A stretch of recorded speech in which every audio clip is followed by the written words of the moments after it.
Hello, my name is Andrew Painter, and I'm an attorney with the law firm of Walsh Colucci. Our firm is working with Insight Property Group on its 4.1 site plan application for the redevelopment of the Ballston Macy's.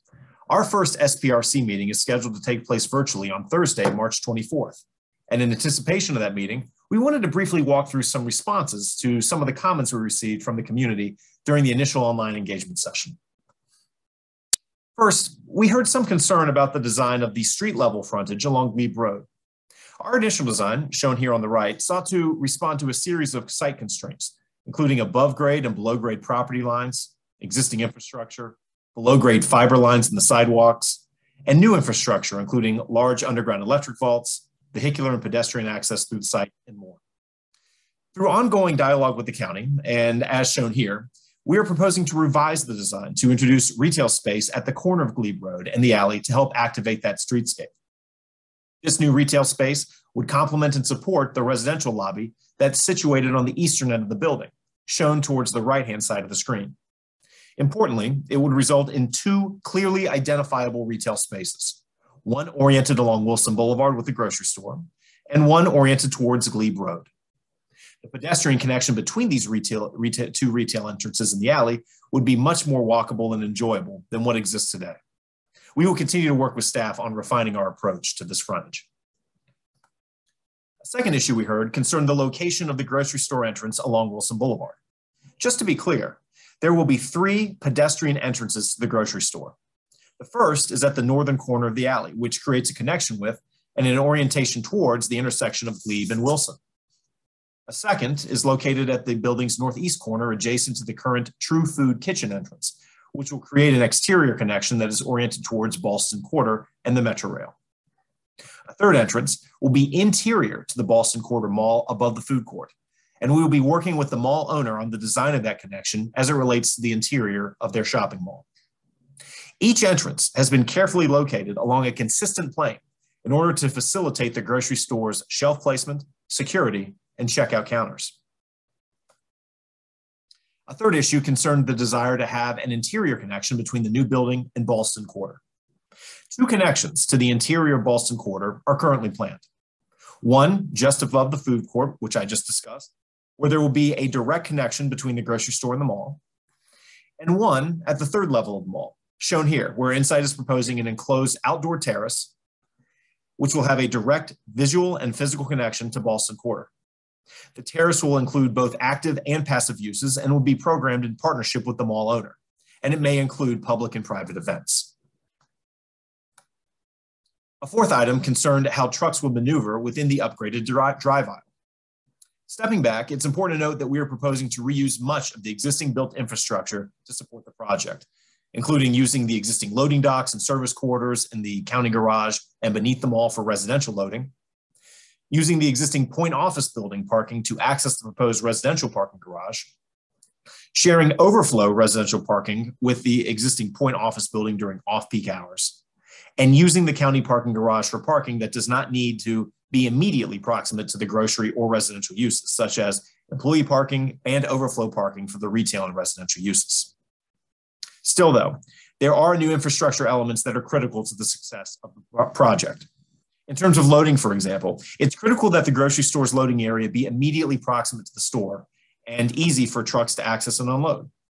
It's also critical that the building's trash collection and recycling areas be directly attached to the residential and grocery uses. Additionally, it's important that the grocery's loading configuration allow the ability to efficiently unload materials, especially in off-night hours, and reduce truck detention time to a minimum. While there is an existing loading dock below the Ballston Quarter Mall, as shown here, it can only be accessed via a 300-foot or a 315-foot long pedestrian corridor that is simply not practicable for grocery store loading. This corridor, shown in red, is located on the north side of the site and would open into the street entrance of the grocer's northeastern Wilson Boulevard entrance and cafe area, thus removing the outdoor connection with the mall's exterior spaces. While this works for residential loading, in which residents typically move in approximately once a year, it is not a viable solution for daily bulk grocery deliveries. As a result, we have proposed a design in which trucks will access the loading dock through a new entrance along Glebe Road, which will permit larger trucks to more easily flow into the site without creating backups onto Glebe Road. Trucks will then be able to maneuver internal to the building and ultimately exit right onto Glebe Road heading west or on Wilson Boulevard heading east. The proposed design improves or reduces the amount of potential conflicting traffic movements in the alley. It improves loading maneuverability for large trucks. It eliminates the need for large trucks to make wider swings onto Glebe, and it reduces the need for large trucks to back into the parking garage, into the loading dock. Given the limited number of times that large trucks are anticipated to access the loading dock, this will have a minimal effect on the pedestrian experience along Glebe Road. Also, while there will be loading activity in the alley, it is manageable and it will be managed. Insight's traffic analysis shows that there are no capacity issues, and we will work with staff on site plan conditions related to loading and deliveries. Insight will also commit to employing a dockmaster to oversee all loading activities and ensure both appropriate delivery timing and prevent the alley from being blocked for an extended period of time. This Glebe Road loading dock entrance will be monitored and regulated and closed at all times, except when trucks are entering and exiting the loading dock. We also received some questions about the quality of the pedestrian experience in the alley. Just to reiterate, the existing alley will be upgraded into a more inviting, curbless space for pedestrians, bicyclists, and vehicles. The alley will necessarily be used for vehicular access to the grocery store and the residential building, limited loading access, and emergency vehicle access. But in terms of design, the existing arcades at Wilson Boulevard and Glebe Road will be removed, as will the existing pinch point on the sidewalk along Glebe Road. And the curved corners of the western edges of the building will include landscaped elements to create a more inviting access to the alley. Within the alley itself, pedestrian exclusive zones will be provided on both sides, demarcated with lighted bollards and visually and textually distinctive ADA-compliant masonry pavers. This space will also be lit by overhead catenary lighting, helping to bring the space back down to a pedestrian scale. An array of native planting materials, including vine trellises, will be punctuated by built-in timber seating areas. The proposed upgraded alley will more cohesively stitch together this area of Ballston with the surrounding neighborhood fabric. Some questions emerged concerning whether the project might generate spillover parking in nearby neighborhoods, especially west of Glebe Road. The proposed development will feature a total of 388 new parking spaces, with 2/3 of them, or 240 spaces, being reserved for the residents, and 1/3 of them, or 148 parking spaces, reserved for the grocery store. This results in a residential parking ratio of 0.43 spaces per unit and 1 space per 297 square feet of retail floor area. This rate is appropriate given the property's proximity to a variety of public transit options, the county's residential parking guidance, the quantity of rideshare options that exist today, and the new post-pandemic paradigm of work-from-home options. When coupled with Insight's transportation demand management plan, this proposed ratio seeks to meet market demand while not incentivizing single occupancy vehicle trips. I'll also note that the proposed ratio does not include 288 parking spaces that the owner has access to in the county-owned Ballston public parking garage, which can only be accessed through the mall and are not as proximate to the site. But those spaces do exist, and they can help address any overflow parking issues. We also note that a potential shared parking arrangement with the owner of the adjacent point office building could provide another relief valve should parking demand exceed current expectations. We also received some comments asking for clarification about the proposed above-grade grocery store parking. Just to be clear, the grocery store requires direct access for parking. It must be proximate and on one level and convenient to ensure retail viability. As you can see here in green, grocery store parking will be located directly over the grocery store and accessed through a new entrance on the east side of the alley. This parking area will provide direct access to the grocery store below via escalators, elevators, and stairs. The grocery store parking will not read, however, as a parking garage from the ground plane, just given the proposed bird-friendly glass windows and architectural screening materials that are being proposed. It will be cantilevered over a portion of the alley to provide shade and protection from inclement weather. It'll create pedestrian scale lighting opportunities and deliver a bird-safe condition. It'll also be screened by residential uses at the northeastern corner along Wilson and the southeastern corner along Glebe Road. We have explored the idea of placing grocery store parking below grade, such that there would be 3 levels of below grade parking instead of 2, as is currently proposed and shown in blue here. The issue, however, is that the grocer typically requires a minimum field of 200 parking spaces on a single parking level. In this instance, however, the grocer has agreed to a smaller single-floor parking plate of 148 spaces, understanding that its employees will have the opportunity to park in the county-owned parking garage, which allows for a slight reduction in the size of the single-story parking plate adjacent to the grocer. Unfortunately, the new below-grade parking garage can only accommodate approximately 115 parking spaces on a single floor plate. Additionally, the owner of the Point office building has made it clear that while it will permit residential drivers to utilize the office building garage, it will not permit us to use the office building's parking ramps for grocery store traffic due to capacity issues within the garage. We also explored using the existing county-owned Ballston public parking garage for grocery store parking.